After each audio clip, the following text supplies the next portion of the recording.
स्वागत है आप सभी का हमारे इस चैनल पर। तो मैं आपको पढ़ा रहा हूँ basic GS through NCERT SCERT class 7 का चैप्टर 11 हम लोग पढ़ रहे थे। ओके, और चैप्टर 11 जो था इसका फर्स्ट पार्ट हम लोगों ने पढ़ लिया। मैंने कहा था 2 पार्टों में चैप्टर आएगा। तो फर्स्ट पार्ट में हम लोगों ने जहांगीर के बारे में पढ़ा। आज के इस सेकेंड पार्ट में यानी सेकेंड वीडियो में हम लोग पढ़ेंगे शाहजहाँ के बारे में, जिसका शासनकाल 1627 ईस्वी से 1658 ईस्वी तक रहा था।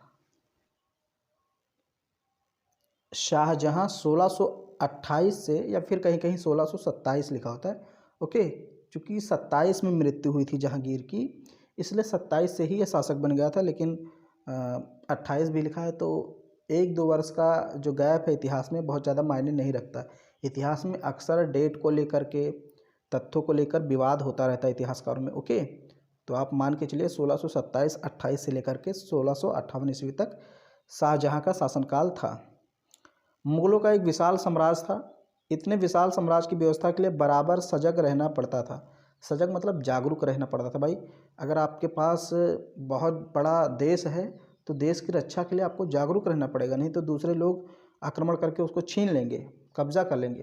तो इसलिए इतनी बड़े साम्राज्य की व्यवस्था, उसकी रक्षा के लिए हमेशा जागरूक रहना पड़ता था, सजग रहना पड़ता था। विरोधियों के दमन के लिए प्रायः बादशाह या उनके सूबेदार जाया करते थे। शहजादा खुर्रम, मैंने बताया था पिछले वाले वीडियो में कि जो शाहजहाँ था उसका नाम था खुर्रम। ओके, 1628 ईस्वी में शाहजहाँ के नाम से आगरा के सिंहासन पर बैठा। शाहजहाँ के राज्याभिषेक के समय बुंदेलखंड का शासक जुझार सिंह उनसे मिलने आगरा गया और मित्रता बनाने के अवसर पाकर जुझार सिंह ने गोंडवाना पर चढ़ाई कर दी। बादशाह ने इस विद्रोह को शीघ्र ही दबा दिया। अब यहाँ पर थोड़ा सा समझ लीजिए, जैसे जो गोंडवाना था, ओके, और बुंदेलखंड, ये दोनों मुगलों के अंतर्गत आते थे। कहानी को समझ लीजिए, बुंदेलखंड और गोंडवाना दोनों ही मुगलों के अधीन आते थे। तो जब शाहजहाँ शासक बना तो बुंदेलखंड का शासक जुझार सिंह गया इनसे मिलने, शाहजहाँ से मिलने गया। मिलने के बाद थोड़ा सा समर्थन प्राप्त करके, मतलब मिला तो एक प्रकार से मतलब थोड़ी बहुत समर्थन, हालांकि उसने, शाहजहाँ ने ये नहीं कहा था युद्ध कर दो, मतलब मिलने के बाद उसने क्या किया, जुझार सिंह ने गोंडवाना पर आक्रमण कर दिया। अब मुगल में ये नियम है कि भाई एक अधीन राज्य दूसरे अधीनस्थ राज्य पर आक्रमण नहीं कर सकता, मतलब दोनों ही मुगलों के अधीन थे, तो आपस में ही क्यों लड़ गए। ओके, चूँकि बुंदेलखंड मैंने बताया ये भी मुगलों के अधीन, ये भी मुगलों के अधीन, तो बुंदेलखंड के शासक ने क्या किया, गोंडवाना पर आक्रमण कर दिया। और शाहजहाँ को ये बात बुरी लगी कि ये तो हमारे दोनों हिस्से हैं, तो आपस में ही लड़ रहे हैं। तो फिर इस विद्रोह का दमन करता है, जुझार सिंह को बहुत ज़्यादा डांटता मारता है। ओके, कि भाई क्या कर रहे हो तुम। इसमें ज़्यादा डिटेल नहीं दिया है। ओके, तो मैंने थोड़ा सा बस कहानी बताया, बाकी इसमें जब डिटेल में बताऊंगा तो और भी बहुत कुछ इसमें रहता है। दक्षिणी विजय के अभियान के अंतर्गत सबसे पहले मुगल सेनाओं ने 1633 ईस्वी में अहमदनगर पर आक्रमण किया और उसे साम्राज्य में अपने मिला लिया था। तो 1633 ईस्वी में मुगल सेनाओं ने दक्षिण विजय करने के लिए अहमदनगर पर आक्रमण किया और उसे अपने साम्राज्य में मिला लिया। इसके बाद शाहजहाँ के पुत्र औरंगजेब के नेतृत्व में बीजापुर और गोलकुंडा पर आक्रमण करके उसको अपने साम्राज्य में भी मिला लिया गया। देखिए, सबसे पहले तो 1633 ईस्वी में मुगल सेना ने कहाँ आक्रमण किया, अहमदनगर पर, और उसको अपने साम्राज्य में मिला लिया। फिर उसके बाद दक्षिण में ही और राज्य थे जैसे बीजापुर, गोलकुंडा, इस पर भी शाहजहाँ के सेना ने अधिकार कर लिया, यानी कि उस सेना का नेतृत्व कर रहा था औरंगजेब, जो कि कौन था, शाहजहाँ का बेटा, शाहजहाँ का पुत्र या बेटा था औरंगजेब। उसके नेतृत्व में बीजापुर, गोलकुंडा को मतलब मिला लिया गया आक्रमण करके। बीजापुर और गोलकुंडा के सुल्तानों ने मुगलों के साथ शांति समझौता कर लिया। ओके, मैंने शुरू में बताया कि अगर शांति समझौता कर लेते हैं तो एक प्रकार से वो मुगलों के अधीन आ जाते हैं, मतलब मुगल में मिल जाएंगे, लेकिन जो है कि उनका पूरा शासन व्यवस्था वही संभालेंगे जो पहले संभालते थे।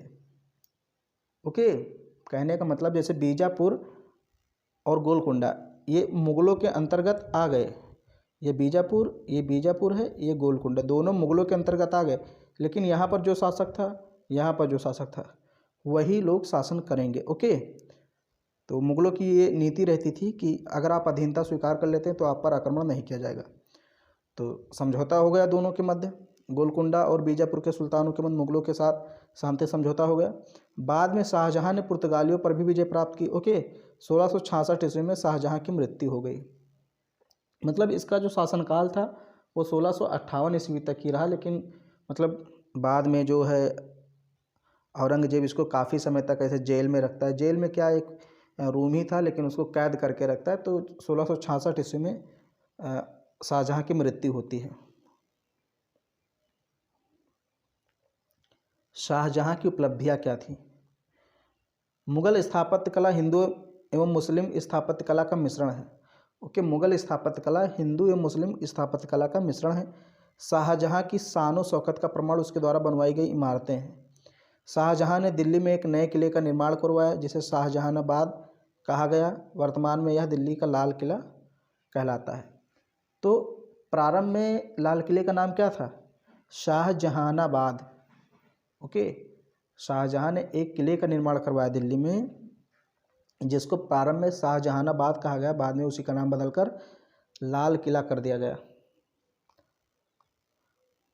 फिर यहाँ पर है आगरा में यमुना नदी के किनारे ताजमहल उसने अपनी पत्नी मुमताज़ महल की मृत्यु पर उसकी स्मृति में बनवाया था। यह सफ़ेद संगमरमर का बना है। प्रेम के प्रतीक के रूप में आज यह पूरे विश्व में प्रसिद्ध है। ताजमहल विश्व के 7 आश्चर्यों में से एक है। पता करके बताइए कि संसार में और कौन कौन से आश्चर्य कहाँ स्थित हैं। तो ये है ताजमहल जो कि उत्तर प्रदेश की आगरा शहर में, आगरा नगर में स्थित है। ओके, और इसका निर्माण शाहजहाँ ने करवाया था अपनी पत्नी मुमताज़ महल की मृत्यु के बाद, यानी उसकी याद में कराया था। संगमरमर से बना है, सफ़ेद संगमरमर से।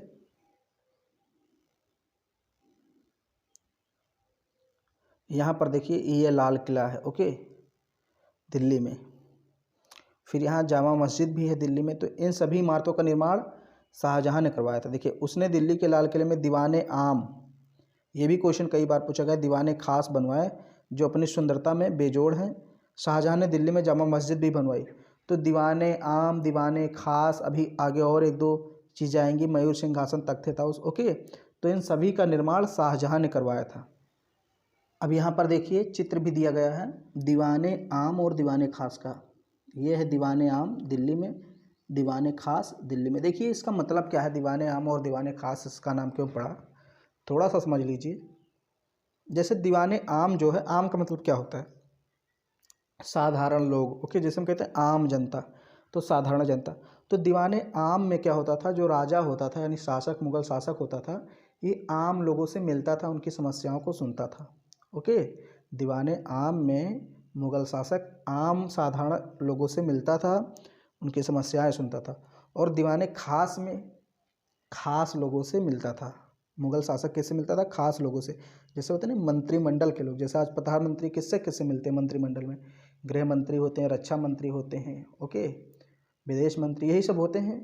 तो उस समय जो दीवाने खास था उसमें मुगलों के साथ अधिकारी होते थे और मुगल शासक होते थे। तो ये सब दीवाने खास में मिलते थे। जो आम जनता है उससे शासक दीवाने आम में मिलता था। ये देखिए यहाँ पर लिखा है, शाहजहाँ अपने मंत्रियों से दीवाने खास में शासन संबंधी मंत्रणा करता था। अपने मंत्रियों से दीवाने खास में तथा दीवाने आम में राज्य के लोगों से मुलाकात करता था। ओके, राज्य के जो लोग हैं। दीवाने खास के अंदर कीमती चांदी की छत थी तथा उसमें संगमरमर, सोने और बहुमूल्य पत्थरों की मिलीजुली सजावट थी।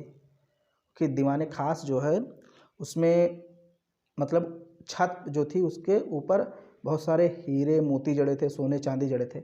जब बाद में अंग्रेज़ आए ना, जैसे ये जो मुग़ल इमारतें बनवाते थे तो बड़ी शान और शौकत से बनवाते थे। उसमें तमाम तरह की जो है कि हीरे, मोती, सोने चांदी, ये सब परतें लगवा देते थे, जड़ा देते थे उसमें।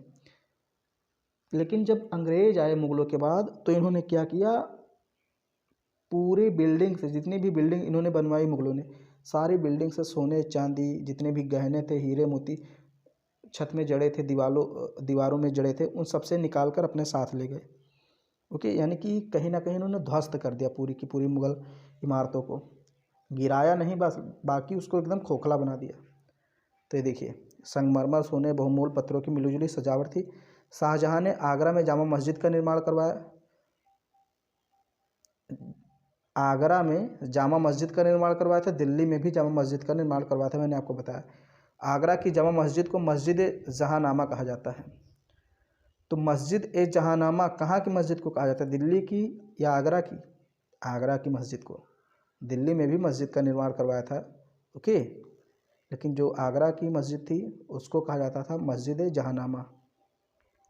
अब यहाँ बहुत ही इम्पॉर्टेंट चीज़ है, बहुमूल्य रत्नों से जड़ित मयूर सिंहासन, या जिसको तख्ते ताउस कहा जाता था, शाहजहां ने बनवाया था। ओके, विश्व प्रसिद्ध कोहिनूर हीरा भी इसमें लगवाया गया था। ये देखिए, मतलब तख्ते ताउस यहाँ पर ये बैठा वगैरह करता था, ओके, जैसे बैठता था फिर समस्याएं सुनता था, तो ये तख्ते ताउस है, इसको मयूर सिंहासन बोला गया। तो इसका निर्माण इसने करवाया था। ये देखिए, इसमें मयूर बना भी है, ये शायद मोर ही है, ओके, कंफर्म तो नहीं लग रहा है। तो इसको तख्ते ताउस बोला गया। इसका निर्माण शाहजहां ने करवाया था। इसमें बहुत सारे हीरे जवाहरात जड़वाए थे, कोहिनूर हीरा भी इसमें लगवाया था। और सिंहासन सुनहरे रंग से एक खाट के रूप में था तथा मीनाकारी किए हुए पन्ने के 12 खंभों पर आधारित था। प्रत्येक स्तंभ पर रत्नों से जड़े 2 मयूर थे। जो प्रत्येक स्तंभ था उस पर रत्नों से बने हुए, यानी कि हीरे मोती से बने हुए मयूर होते थे। प्रत्येक जोड़े पक्षियों के बीच हीरे पन्ने, ये पन्ने भी बहुत महंगे पदार्थ होते हैं, ओके, जैसे हीरा होता है वैसे पन्ना भी होता है, लाल मड़ियों एवं मोतियों से आच्छादित एक वृक्ष था। मयूर सिंहासन को 1739 ईस्वी में नादिर शाह लूटकर ईरान ले गया। और कोहिनूर हीरा कौन ले गया, आप लोग जानते हैं, अंग्रेज़, ओके। तो कोहिनूर हीरा अभी भी ब्रिटेन में है।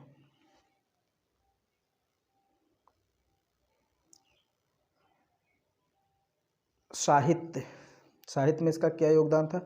शाहजहां के समय में फारसी, संस्कृत एवं हिंदी सभी भाषाओं में उच्च कोटि के ग्रंथ लिखे गए। You have recently recharged, sorry. उसका पुत्र दारा शिकोह संस्कृत का विद्वान था, यानी कि शाहजहां का पुत्र था दारा शिकोह। दारा शिकोह जो है, मतलब जब शाहजहां बीमार रहते हैं तो बहुत ज़्यादा उनकी मदद करता है, ओके। अंत समय में जो काम आने वाला बेटा था वो औरंगजेब नहीं था, वो दारा शिकोह था, ओके, जिसने अपने पिता यानी शाहजहां की बहुत ज़्यादा मदद की थी। तो ये संस्कृत का विद्वान था, उसने उपनिषदों का संस्कृत से फारसी भाषा में अनुवाद भी करवाया था।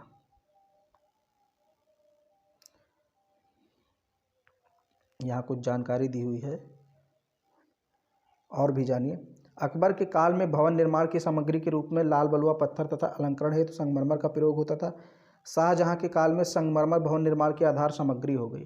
जैसे अकबर के शासनकाल में जो भवन निर्मित किए गए, ज़्यादातर उसमें लाल बलुआ पत्थर का यूज़ किया गया, लेकिन ज़्यादातर जो इमारतें शाहजहां के शासनकाल में बनी उनमें ज़्यादातर सामग्री कौन सी थी? संगमरमर। अलंकरण पच्ची कारी के माध्यम से होने लगा था। संगमरमर पर रत्नों की जड़ाई को पच्ची कारी कहते हैं। तो पच्ची कारी किसे कहते हैं? संगमरमर पर रत्नों की जड़ाई को पच्ची कारी कहते हैं। मान लीजिए कोई बिल्डिंग बना दी गई, ओके, तो इसमें रत्न जड़े जाते थे, रत्न से कोई डिजाइन बना दिया गया, ओके, तो इसको बोलते हैं पच्ची कारी। फिर यहाँ लास्ट में जो है कुछ शब्दावलियाँ दी हुई हैं कि मनसबदार क्या होता है। तो मैंने शुरू में बताया मनसबदार क्या होता है, मुग़ल अधिकारियों को दी जाने वाली पदवी, यानी कि मुग़ल दरबार में एक पद होता था, ओके। मकबरा, बादशाहों की कब्र के ऊपर बना स्मारक, जैसे बादशाह मर गया तो पहले उसकी कब्र बनाई जाती थी, ओके, बादशाह की कब्र बनाई जाती थी। फिर कब्र के ऊपर क्या होता था, ऐसे करके एकदम ऐसे करके एकदम मकबरा बना दिया जाता था, ओके।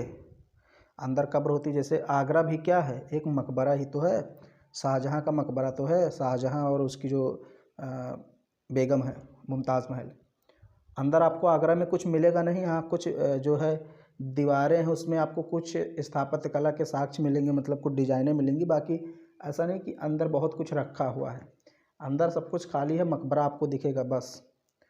तो बादशाहों की कब्र के ऊपर बना स्मारक मकबरा कहलाता है। पैमाइश क्या है? पैमाइश मतलब क्या होता है? नापना। ओके। भू सर्वेक्षण के लिए की जाने वाली भवनों, खेतों, जमीनों की नाप।